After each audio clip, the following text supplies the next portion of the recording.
This week on the Digital Coffee, chatbots are coming to Instagram.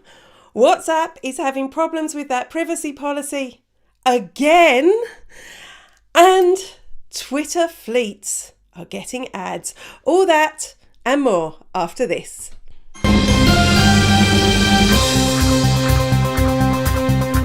Good morning, and welcome to the Digital Coffee. This is your weekly dose of digital marketing and social media news for small business. My name is Amanda Webb. If you are watching on Facebook, hello, I can see you, Mel. If you're watching on Facebook, you can leave a comment, and if you leave a comment, I will send you a copy of the Digital Coffee newspaper into your inbox. If you are watching on YouTube, there'll be a link at the top of the chat box here and in the description of this video where you'll be able to get that newspaper. So we've got lots of news for today. I'd like to say a big welcome back to Mel Bridger. Hello. It's half term. It's great to see you. It's great to have you here, and you're doing your daughter's hair with a mocha. Now, I wouldn't use a mocha personally for hair, combs, brushes. I don't know what you're using. I'm so funny. Well, obviously, if I think I'm funny, I'm probably not funny. So don't forget to comment if you want a copy of the newspaper. I sound like I've got a cold. I know I do. I've actually had a cold for over a week. It is a cold. I had to go to a test centre and get all the horrible things done. It's definitely not COVID, it's a cold. And then I had my vaccine, which I think may have agitated it a little bit. But I actually feel fine today. But thanks for your well wishes, Ginny. Okay, let's move on with... Oh, and I forgot to tell you what you could comment. It's been one of those mornings. I would love to know, if you're on Twitter, do you use Twitter stories? Do you use Twitter stories? Do you either watch them or do you actually post Twitter stories? I would love to know. Now let's get on with the news. This is May King from The FOMO Creator, and you're watching The Digital Coffee with Amanda Webb. Instagram messaging is becoming such a great way to communicate with your audience. You know, it is the Instagram DM is the magic sauce. But there is a problem with this, of course, because you're not able to connect your Instagram messages to a third-party tool. So if you use a social media management tool, you can see messages from various networks, Facebook and the like, but you cannot see your Instagram direct messages. You couldn't connect a chatbot. So that meant that you'd have to either go to the app or Creator Studio or one of those places, and it was a mess. It was a mess and it was difficult. So this magical source we've got to communicate with our customers had this barrier in place. But not anymore. Instagram is bringing in their Messenger API, and the API is basically a way that third-party tools will be able to connect with the Messenger. So Instagram Direct is now Instagram Messenger. And that means that, yes, if you use a social media management tool, once they've managed to hook up to this API, you will now be able to communicate with all those direct messages you get in your from your feed into your direct inbox. You will be able to answer those within a CRM, which I think is brilliant. But more excitingly, or maybe not, depending on how you feel about bots, you'll be able to hook up a chatbot. So now you will be able to use your chatbot the same way you might use it on Facebook, on other networks, in order to help your customers. So I showed this earlier. This is somebody that's browsing the feed. They send a direct message, and when they send a direct message, it can be set up like a menu, like you might get on a Facebook chatbot. You know, what do you need help with? What do you need assistance with? And you will be able to answer those queries. I'm really looking forward to seeing how businesses implement this, but I have one big question. Will Instagram users actually like seeing the bots, or do people still hate them? I don't know the answer. How are Twitter stories different from fleets? They're not the same. They're the same thing. I just thought I'd use the word Twitter stories for anyone that wasn't aware they were called fleets, because it's complicated language, isn't it? It's complicated language. So no, if you use fleets, you are using Twitter stories. Okay, I know there's some of you watching because I can see your comments, but Facebook tells me no one is watching. So it's a bit of a relief. It's a bit of a relief to know that there are actually people watching this show. I am going to move on to the next news story. I'm Ian Anderson-Gray and you're watching Digital Coffee with Amanda Webb. You've seen it on websites. You've probably used it on websites. You may even have it on your own website, that Facebook login button. And the advantage of the Facebook login button is if you are a customer that wants to create an account, it makes the process a lot shorter. So instead of you having to put your email address in, wait till you get the verification email, say, yes, I do want an account, and fill in all your details, you can actually use this login button to log into websites. So I can see why it's popular. And of course, there's not just Facebook that do this now. We've got Facebook, Twitter, you can even log in with Apple. But Facebook have just introduced a new piece to this, where when somebody signs up for your website or opens an account with you using the Facebook login button, they will be prompted to connect to you on Messenger. Well, one, it's going to be interesting to see how many people actually use this, how many people go, yeah, I want to connect on Messenger. Not sure I would. But secondly, it could be really good for businesses. It could almost, it's not replace the pixel because it's going to be a much smaller audience, but it means you will be able to connect directly again, even with all the privacy updates with your customers. So they'll send you a message. You can set up a welcome message for those people. Facebook are also suggesting that you could set up event updates for anyone that's going to an event. You could send them information about that. You could suggest products to them. Obviously, all this has to happen in the rules about messenger bots. So, there is going to be restrictions to this, but I do think it's an interesting way to build your audience through Facebook Messenger, which eventually, they're integrating that and Instagram Messenger together. So I do think it will be a good thing. I can just see I've got a second comment from Mel here. My daughter just said, she said your name and I'm drinking mocha, not putting it in her hair. Hello to Mel Bridger's daughter. And hello to Sylvia, long time no see. You've got a cup of coffee in your hand. I knew I forgot to ask an important question today, and that is, what is it that's in your cup? So thank you for telling me. I hooshed down 1 cup of tea this morning, and I am looking forward to my coffee. Okay, let's see. What's in the news next, Amanda? You're watching the Digital Coffee with Amanda Webb. Reels, Instagram Reels, didn't they just become instantly popular when Instagram launched them? Obviously, it's their TikTok. They saw TikTok, they stole the idea of TikTok, they put it onto Instagram, and instantly, of course, because people were familiar with TikTok already, it took off big time. And also Instagram promote it, because we all know, right, I know the social media managers here, we know that if you post a reel on Instagram, that you're going to get more exposure. You're going to get loads of views because they throw it into that Reels tab. So it's taken off big time. But one thing that has been frustrating is people are creating these amazing videos, but there was no way to advertise a reel. You could take that video and use it in an ad, but it wouldn't appear in the Reels feed until now, because Instagram is testing, or it has already been testing in some select countries, but now it's rolling it out, the ability to run ads within Reels. And these will be vertical videos, 30 seconds maximum length, that will run just in the Reels feed. When you swipe up, you will see one. Users will be able to just swipe away from it if they don't like it. They'll be able to engage with it, like it, do everything that you can with a normal reel. And what's really important here, if you're going to try this for a business, is not just to throw up any old video, maybe crop it down to vertical. It's really going to need to blend in with the Reels feed. It needs to be Reels in style, because if it isn't, people are just going to swipe away from it straight away.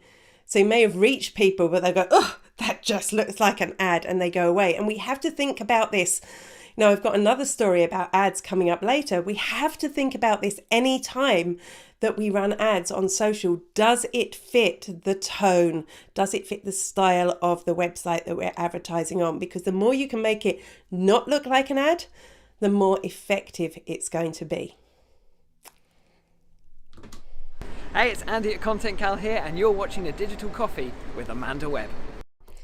So that WhatsApp privacy update isn't going so well for WhatsApp. What can I say?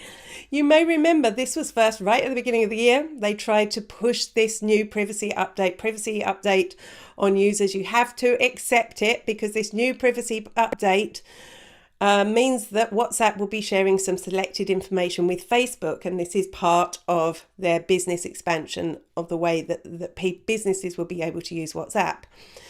But users weren't happy. Nobody accepted it. So they said, look, okay, we're going to go rethink this. They came back. I think it was only a few weeks ago we were talking about this. It came back. It was more explicit about what the privacy policy was. And then it threatened you. It said, hey, if you don't agree to our policy, we're going to restrict your use of WhatsApp. Users didn't take that well. We could have told them, right? Users won't take threats well. So they've been stumped again, but not by users particularly. The Indian government is actually taking WhatsApp to court over this. And this is huge for WhatsApp because they have a massive amount of users in India, and they were going to build a headquarters there. It's going to be a massive part of their integration. So that wasn't good. But then Germany started going, oh, I'm not sure this is right for GDPR and blah, blah, blah. So now we have two countries taking them to court. And weirdly, the WhatsApp privacy policy has changed. Now it's saying that actually they're going to keep showing you this message about getting privacy, but they're not going to take away any features from your WhatsApp account if you don't agree. So the big question is, how is WhatsApp going to move forward next? How are they going to make this work that they can actually share that data so that they can make these business tools actually happen? Or will they just turn WhatsApp into a standalone commerce platform? I'm really interested to see how this progresses. Hi, I'm Carmel Siri, and you're watching Digital Coffee with Amanda Webb. The Twitter subscription service is here. This is where you will pay a small fee every month to get access to additional Twitter features. And they are rolling it out currently just to, I have to look where, Australia and Canada this week. So if you're in Australia and Canada, you will have access to this subscription service.